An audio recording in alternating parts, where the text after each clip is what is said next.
lawyer to sign every contract, but you've just entered a contract. We do it all the time. You don't need a lawyer. And while this one's better than most, it still has some legal language in it. Yeah, about getting a lawyer from another state. We've had a problem with that. How do you get a lawyer from another, when you're doing it through another state? Because we've had lots of problems. Yeah. Your best bet is, if you know a lawyer where you live, to have that lawyer help you. If you don't, and this is what times have changed so much. It used to be we were all sort of in our own little community. Now people are all over the country. Try a lawyer referral service in that state. Call where I'm from, Georgia, lawyer referral system. In Georgia? Listen. Well, the first thing you can do about that is you can fire the lawyer. You know, you don't have to keep your lawyer if you don't like him. You can get rid of him. There has been a reference to legalese. Let me give you an example. This audience, when I'm through reading this, will tell us what this means. This is number 210, Ron. The undersigned jointly and severally waive any right of privacy of any nature in connection with this instrument, regardless of whether or not the debt evidenced thereby may be contested, and agree that the lender may, at its option, communicate with any persons whatsoever in relation to the obligation involved or its delinquency, or in an effort to obtain cooperation or help relative to collection or payment thereof. Come here. What does that mean? I have no idea. Well, I do. If I sat down and broke it up. All right, here's the translation. Show him, Ronnie. If I don't pay, you can tell all my friends and relatives and my boss that I'm a deadbeat. That's what that means. Why can't they just say that in the first place? Because then you'd understand it. Well, don't I have a right, though, to understand something before I sign it? I mean, would you tell me, break it down like this, if I went and signed it? Would you tell me that that's what that said? Or you just go ahead and say sign it? Why should you have to go for the translation? Well, the quick fix is to give you something in two lines, you feel great about it, and then you're in court a year later because they're a what if, what if, what if.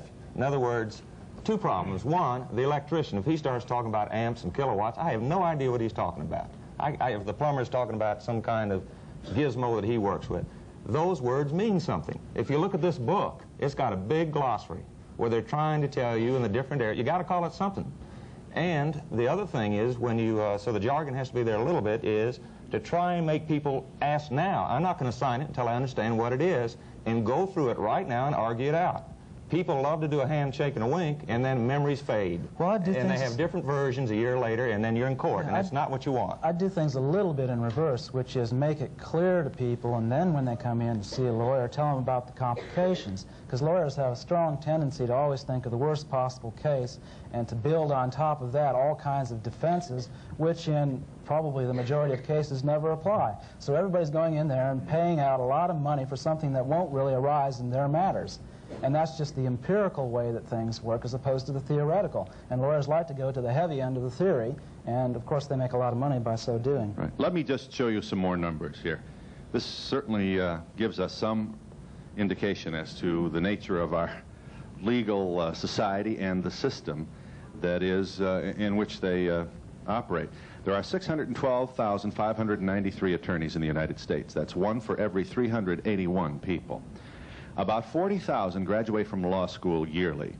Estimates on legal fees spent annually range from $30 to $35 billion. The average income for the average partner in a law firm is $83,000. The average income for the top partner of a law firm is $100,000. Now, on behalf of lawyers everywhere, they want you to know that the partners and top partners represent a very, very small portion of lawyers. And because you're a lawyer does not mean that you're a millionaire. There are approximately 1 million divorces yearly. The market value of an uncontested divorce is $300. The cost of a do-it-yourself divorce ranges from $50 to $150. And could cost even less in a lot of cases.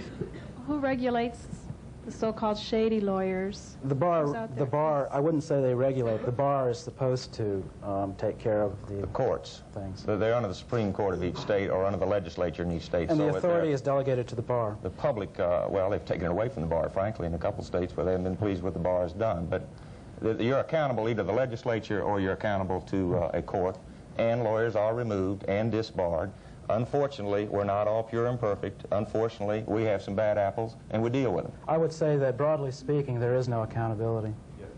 If you feel that you've been charged too much for a lawyer's fee, is there somebody that you can complain to, or is it up to each individual lawyer how much they want to charge? There are fee arbitration boards, yes. You can go to those, and some of them offer very good services. And they're run by the bar. In other words, call the bar. Lawyers don't want to argue with clients, and they don't want a bad rap. They're trying on our side. Call the state bar, say it's too much, and they've got to sit down with you, they being the lawyer, and frankly, that hurts them professionally. Yeah. Those fee arbitration services are good, principally in those places where they have people who are not lawyers serving on the panels as well. We in the District of Columbia have that. There are a number of places around that have that. But if it's all lawyers, many people are reluctant to go, feeling they're just wasting their time. But you can always take your lawyer to court, small claims court in most cases. And one thing the lawyer realized, if you take them to small claims court, that's your turf, not theirs. And the lawyer starts getting out his little calculator and figures out, let's see, it's $75 an hour for me to go to small claims court. There's got to be some way we can work this thing out. Unfortunately, though, that's not entirely true. There are only 6 states, I think, in the country that ban lawyers from small claims court in that representational capacity. So, in fact, the lawyers have kept a hold on even small claims court. So if you have a relatively small claim and you want to take it in, you don't have money for a lawyer, if you happen to go up against a business or somebody who has some bucks or who has a friend who's a lawyer, you're still there facing technical maneuvers rather than trying to get to the essence of your matter. Over here. Of that figure of total lawyers you listed in the United States, how many of them are practicing? My husband's a lawyer, and he is not a practicing attorney. 73% are in the private practice, and the rest are scattered in government and teaching. Right. How many of the 600,000 lawyers in this country actually practice in a courtroom, actually do trial work? Well, it'd be a lot less than the 73%. I think you're down below 50%. So less than half the people who graduate from law school actually ever argue anything in a courtroom. Well, I wouldn't say ever. Well, but seldom, or so most don't. In the rural areas, they do everything. In the urban areas, you become very specialized. All right. I have to break here for a moment. I'll give you all a chance. The issue is the law and lawyers, and what, as citizens, we might do to improve the legal system about which we claim to be so proud. And we hope you'll join us.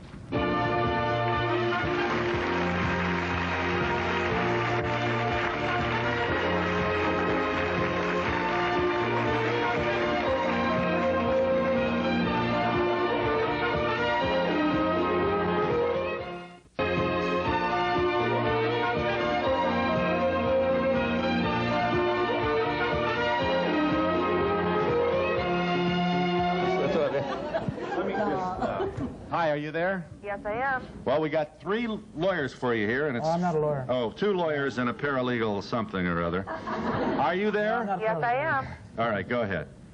Go ahead. Hello, Phil? Yeah. Yeah, my comment is on the attorneys suing other attorneys. It's very difficult to get one to sue another attorney. It took me 25 lawyers before I found one, and it was under rather horrendous circumstances because it was shortly after my husband was murdered, within days, that attorneys robbed, through forgery and fraud, took property from me, and it took me almost 2 years to find lawyers to sue. Does that surprise you, Mr. Morrison? No, it doesn't. I think the bar is notorious for its unwillingness to sue other members of the bar. It's only a little better than the medical profession's unwillingness to have its doctors testify against the other doctors. It's a real problem, though, and I think bar associations ought to take a greater lead in finding a pool of lawyers who are willing to take on these cases. There's a real problem in that area, and needs to be something to be done about it. You'll give them that, won't you? Well, I'll say it's a real problem, but lawyers' malpractice premiums are going way up. Lawyers are getting hit. Lawyers are willing to sue other lawyers when they don't do right. And this one sounds like a very emotional, politically charged in the community, and that's tough. I agree. Well, if you have a lawyer that you feel hasn't done you right, can you go to the Bar Association rather than to try to go to another lawyer and pay another Absolutely. fee? Absolutely. That's where you start and find out whether he followed the code. He's got rules he's got to follow. Yeah. And then if they don't deal with it right, then you may have to go to a lawyer. But start with the Bar Association. Is it better to go to an attorney who will take your case on a contingent fee basis rather than an hourly basis? Depends on the kind of case you're talking about. If you're talking about an automobile accident case, the answer is yes, because... I would say no. You'd say no? You want it on an hourly basis? Yeah. I'd take it on an hourly basis to evaluate it. Well, not necessarily on an hourly basis, but I think... Let's understand what we're talking about here. Yes. If a lawyer smells the possibility of a big settlement, Mr. Ide would probably quarrel with my language. If the lawyer senses that you, how do you want to say? How do you know if you got a big settlement? You object. You object. You be the judge. You get hit from behind by a car, another car, and it's whiplash. Now you have headaches. You've lost your sex drive. This is emotional. You can't sleep at night. You've had a personality change. You've lost your job. Now, for nothing, there are lots of lawyers out there, for nothing, who will represent you in court, assuming or hoping for a large settlement of which they get to take home 33%. Well, they're willing to do it on an hourly basis, too, but many people do not have the money to see it through. True. But the hourly basis means, and this is the problem in most cases, the lawyer wants it on an hourly basis up front as you go along. And for most people, they don't have that kind of money. And so it's not that simple. The lawyer's not going to take a case that he's not going to win, probably. He thinks there's a real good chance. So if your case is going to lose, he's probably not going to take it. And there's a simple solution to it. There ought to be no-fault auto insurance, like there's no-fault divorce. The other side of it is that's the contingency feature of the law, which allows powerless people with medium or low or no income to have equal force against the large insurance companies that'll send us. Now, you should shop lawyers, too. It doesn't have to be a third. I mean, and if you got a great case, play lawyers off against each other and get the best. We're not arguing about shopping. We're arguing about the efficiency of the contingency idea. Am I to understand you don't like it, Mr. Valencia? Yeah, the contingency fee is the means by which these powerless people you're talking about are taken advantage of and gouged.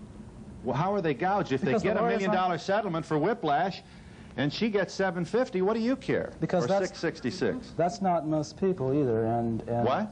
That in itself, $300,000 out of a $1 million settlement, when that $300,000 may have to go for some medical expenses. They run up pretty fast. Like for your children's education. But what would the alternative? Your spouse is not around. Isn't contingency the kind of thing that helps people sue Hooker Chemical?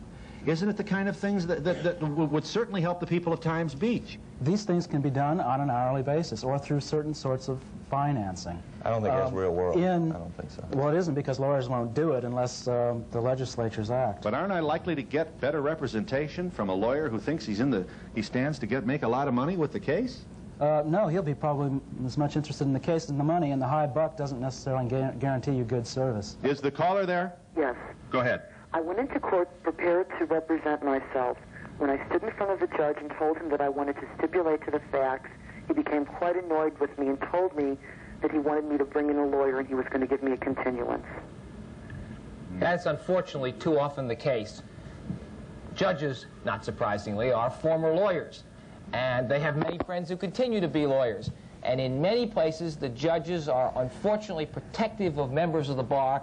They discourage people from representing themselves. But in most states, you have a constitutional right to go before the court and say, no, I want to plead my own case. Well, we need to change the courts. We need more arbitration and mediation where people without lawyers get together and work these things out. And American bar is pushing for that, and a lot of states are pushing for that. If I was getting a divorce and I couldn't afford a lawyer, and my husband got a big-time lawyer, would I have any chance of getting what I got deserved to me? Well, the answer is yes, because in many states, the laws provide that the spouse, the wife in your case, would, if you won and got a settlement, would be entitled to have your lawyer paid by the other side. And unfortunately, many lawyers don't take that kind of contingency fee case. We think that there are other ways they ought to try to settle those divorce matters instead of having lawyers in there. Mediation is one of the things. Excuse me, let me understand you, Mr. Morrison. If her husband, who, hard as it would be for us to believe, bails out on her and gets Melvin Belli to represent him, she's asking you, what are her rights to ensure that she gets, and remember, she's home nursing the baby. She's not working outside the home. Now what? Well, I certainly wouldn't, in that case, recommend that she try to do it herself. She's got too much at stake, both for herself... She has no money, Mr. Morrison. Well, but her husband presumably has money, otherwise he wouldn't have hired Melvin Belli. All right, so what? All right, so are you saying there are lawyers... Melvin Belli's not doing that on a contingent fee because, by definition, she hasn't got any money. He's saying do a contingent fee. That's so a good there are example. Lawyers out there that will take the case because of the information that her husband has money? Sure. And if they win it, then he's obliged not only to pay them, but whatever settlement is reached. That's right. That's right. There's a problem, I think. What is it? What is it, Mr. Well, I think the audience can probably verify it, and that is a lot of the discussion is simply not striking home. It's not touching, I think, a lot of people who's, when they face lawyers, they're intimidated. They don't know what's going on. They don't know that you can do it otherwise. The lawyers talk, and people are just kind of scratching their head. Yeah, but what do I do? And these cases that are being brought up as examples, yeah, they happen, and the system has to be prepared to deal with them. But that's not the way it happens for most people. It's a fairly routine matter on most affairs that they have to face, and it's paper shuffling, and it's maybe calling up a lawyer and paying for a couple hours' work and say, hey, what do you think about this? What should I do? Well, but marriage counselors, there are a lot of people, your minister, there are a lot of people out there that will help you, and you should go to them and say, here's my situation. Let them help you get a lawyer, because they've seen that situation before, and they are experts in choosing lawyers. And we'll be back in just a moment.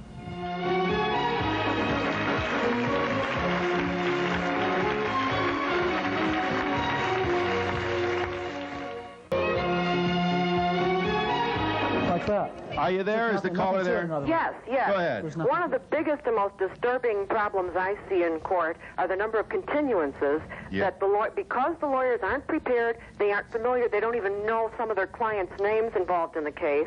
They continue, you see them out in the hall saying, well, Fred, if we continue this week and take our time, we can both make a little money and everybody will be happy. And here you've dragged all your relatives over, you've taken a day off of work, and it goes on and on and on and on. And not every judge is on time for work. And they take long lunches. But not the lawyers. This panel has no grievance with the points you're making, including Mr. Ide, who wants you to know that he's not responsible for all judges who are late, or lawyers. Or all lawyers, right. or all jurors. But let's not dismiss her point, because that can be maddening. And justice delayed, justice denied, I won't bore you with that. That's the end of my... One of the biggest problems that we have in this country is the court system being simplified, and all of us are trying, because the lawyers also are frustrated going down, coming back, but it isn't the lawyers just making continuances. Yeah. It's witnesses. It's a whole lot of folks out there that are continuing to the mess. We need to have a lot of people not going through the court system. They need to go through arbitration, mediation. Are you there? I'm here. Go ahead. My point is, you have a case, and you know it's a good case, and your lawyer is your negotiating tool, and he sells you out to the insurance company, you end up not getting anything, and you have no way to prove it, and the Bar Association doesn't want to touch it because they don't want to go against it without any proof. Yeah. In other words, your lawyer is actually... selling you down the river. He's selling under the table, making a deal with the insurance company. There's not a damn thing you can do about it. Yeah. You know what I have to wonder, too? Now, this is going to make you a little crazy, and I have no proof for this, Mr. Ide. She ought to sell the lawyer down the river and get another one if she thinks... Well, but see, her point is, how does she prove it? She didn't wiretap the guy. She doesn't sign the agreement. Doesn't sign, and go get another lawyer. She doesn't sign what agreement? What agreement? You don't get one to sign. He says there's nothing to get. Well, but you're going to end up losing after fighting it 2 years. There's no way that the lawyer can lawfully settle your case without your consent. Both of these cases involve a situation in which people need to be more aggressive clients. You need to tell your lawyer, look, you don't go asking for continuances without my permission. Did she pay the lawyer? Did she pay the lawyer and didn't receive nothing for her services? No, it was an insurance case when I was hit by a car from behind. You paid the lawyer and he's out there to make money for you. You don't pay him anything. He's you didn't give him anything, so he had everything to lose. He fought this case for 2 years for nothing then. The other company gave him some money, is that right? Well, she's saying that he backed away from what was a good case and she didn't get anything. The simplest thing is get the lawyers out of it altogether. Get the lawyers out of an injury case? Sure, have a no-fault scheme, and you simply get injured, you collect your medical expenses, and you file the claim. And what if you're left partially paralyzed by an auto accident? Well, then you can sue, but that isn't most people in auto accidents. Were you injured in this, ma'am? Yes. What was the nature of your injury? I was hit from behind. I wore a neck brace for 18 months. Mm-hmm. Do you have any idea what goes through the minds of people when they hear that kind of story? Yeah. Now, please don't consider this a personal accusation. No, I don't. I didn't get anything. But do you have any idea how many people have worn neck braces into the court? And do you know that you cannot tell in all cases from an X-ray whether or not you really hurt? Sure, but you can... All right, all right, and you've got the insurance company standing up on their own podium and saying it's these unfair claims and greedy people who have self-induced illnesses who are claiming millions of dollars of damage that are causing our problem and your higher insurance rates. But you also have the attorney that knows that he's going to get something out of this under the table that takes the case just to do it, and the victim is the person that got hurt, and you have no way to prove it. Here, this book is titled Representing Yourself, What You Can Do Without a Lawyer. This is the book about which, well, with an introduction by Ralph Nader, and which includes a lot of information that is intended to help you, perhaps, get through your next crisis without a lawyer. And yes, they are conscientious enough to say that a lawyer is needed in many cases, but not as many as the bar might have you believe. Here are some questions you might want to ask your attorney before you retain him or her. Ask for an estimate of how much this legal matter will cost. Ask your attorney, how much is this going to be? Is it possible to have a written fee agreement? Ask him that. Ask for a schedule of how often you'll be billed. That'll keep you from getting clobbered in the 11th hour or, at the last minute. Ask for an estimate of court costs as well as witness and deposition fees. You can live with that, certainly, Mr. Well, the bar pushes all that. That's the bar pushes it, just that lawyers don't. That's the problem. Right. And we'll be back in just a moment.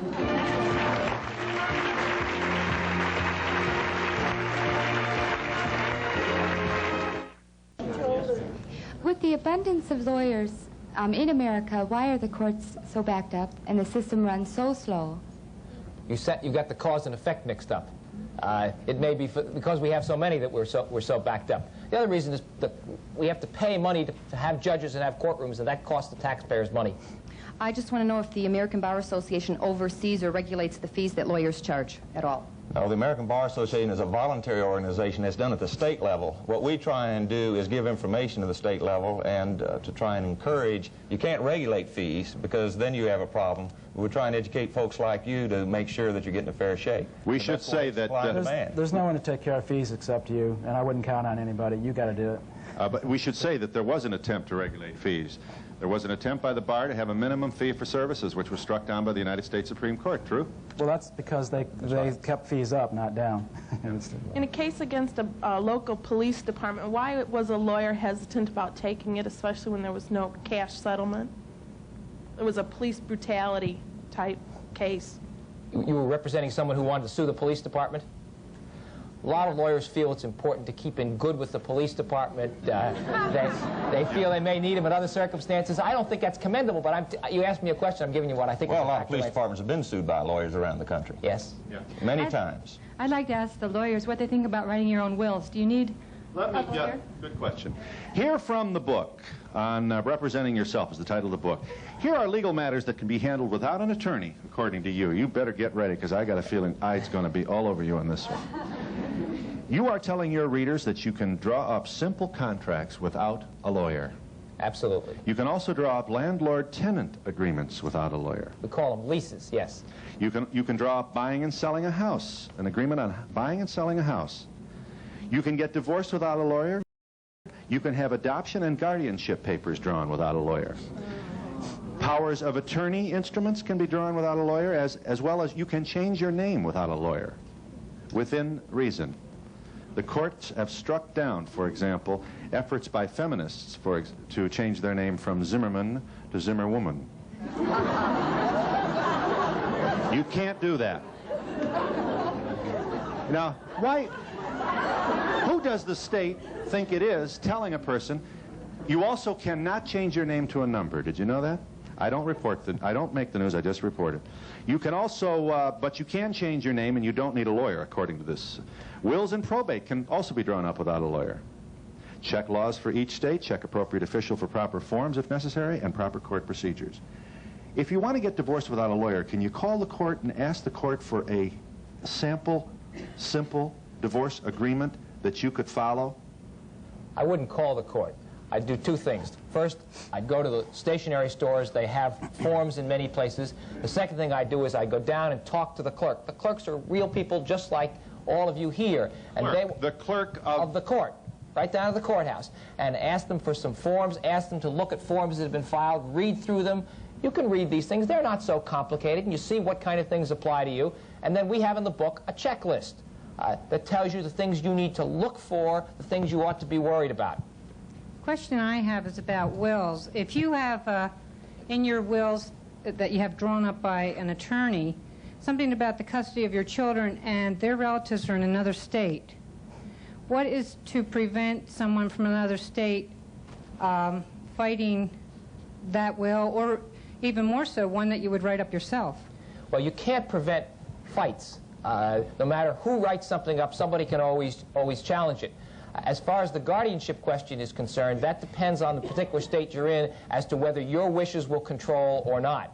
And so I can't really answer that without knowing more. I just wanted to mention that there's a book out that I got many years ago called How to Avoid Probate, and it has copies of all these documents in the paperback book. A book about which Mr. Ide feels somewhat ambivalent. Well, ambivalent, you get what you pay for. If it's important to you, and you have money at stake, insurance proceeds, who's going to look after the children, you better do it right, because once you're long gone, it's what you put in that form that controls, whereas lawyers who have experience in the area, if they'll talk to you, the important thing is they're helping you diagnose your situation, saying what are the problems you might have. If you don't get along with so-and-so, you want to cut them out of the will, who do you want to look after the children? That's the value of a lawyer. The gentleman in the middle, he has made several references to no-fault insurance. It seems to me, and I know for a fact, that in those states where they have no-fault insurance, the insurance rates are the highest. Oh, that's because the lawyers have sabotaged the reforms and so you have the no-fault scheme is put on top of a lawsuit scheme. So you have all kinds of lawsuits and just the name of no-fault. You need to put it at a certain level so that most of the suits are covered by the no-fault scheme. You know, we need to clarify that there's a client with every lawyer. And so every time it's a lawyer, there's a client that is asking you to do something for them. Yeah. And no-fault bothers a lot of people when they're the ones that are injured. And they don't think that holding down their situation is fair. And they're going to tell the lawyer, get out there and get me my rights. So how you feel about no-fault depends on which car you were in. Are you the hit-her or the hittee? Which side of the fence? And all right, we'll be back in just a moment.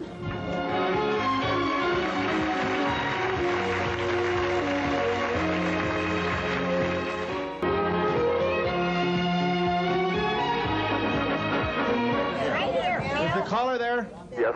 Go ahead, briefly, sir. One point, Mr. Ide earlier said that we need lawyers because of the vast number of laws. Lawyers write the laws. The lawyers make up most state legislatures, not to mention the United States Congress. Therefore, you've heard this before. Well, it's 25% of the state legislatures, but they get elected by the people. And frankly, legal training is not bad skills to take into a legislature. No, but what we need are some more used car dealers and people like that. I mean, folks who are down there in the trenches making a living, rather than the folks who... Well, I'm right. Vote who you want. But right. My point is, if you don't like the law, vote them out. Or run for office. And that's a very good point. The lawyers act just like used car dealers. If you put them in the legislature, they protect their own interests. Is the caller there? Well, what's wrong with being a used car dealer? Nothing at all. Listen, we're down there in terms of public esteem. Used car dealers and talk show hosts are right about the same level. Is the caller there? Yes, I am. How much time? How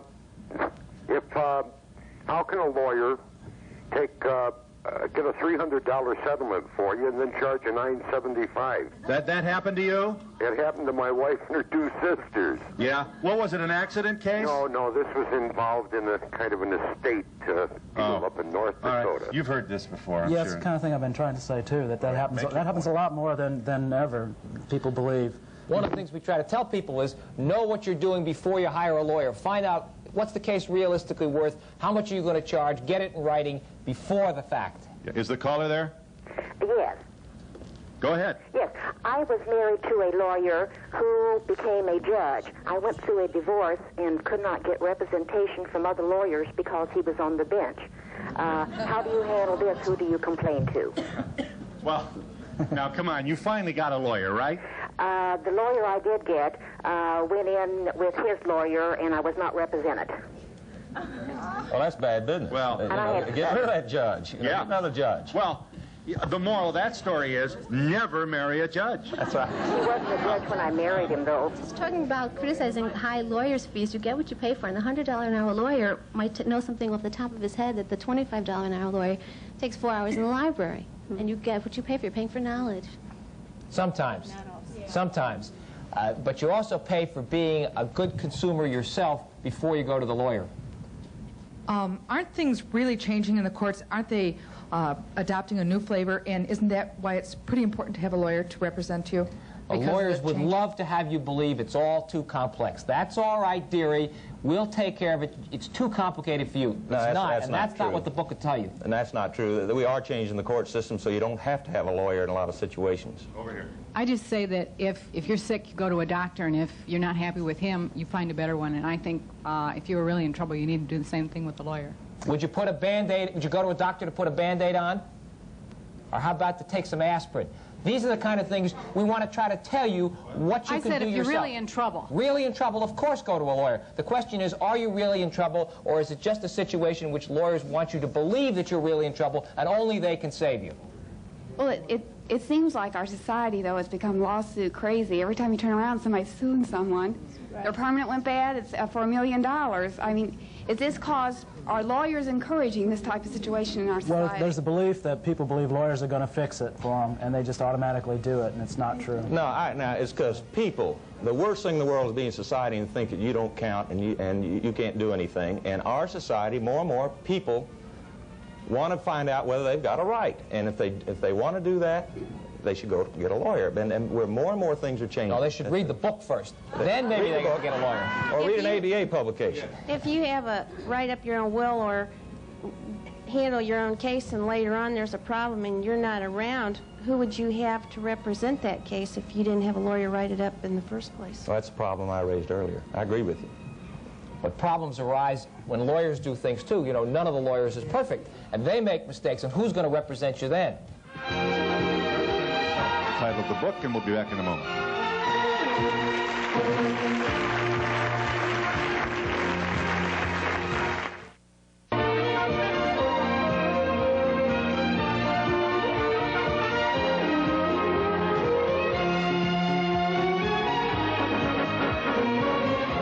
Here it is, representing yourself, what you can do without a lawyer. And the Bar Association wants you to know that they're not defensive about this, and they agree that you don't always need a lawyer, but they also want you to know that you may, and that they got a lot of good people ready for you. Hi. Hi. Legally, what do you do about a juvenile? What can you do? Just without get rid of the getting kid. legal representation? Not my own, somebody else's. What do you do legally for something like that with trouble? Well, there are juvenile courts throughout the country. That is a specialized problem that we try and keep them out of the criminal system. Right. And you contact... Yeah, but that does no good. They get away with everything they do. I'll give you a Services provided and promotional fees paid by the following. Here's one wagon you can drive years before unloading. Volvo. True Value really is more than a name. It's your assurance of finding great values, outstanding selection, plus friendly personal service at your nearby True Value hardware store or home center.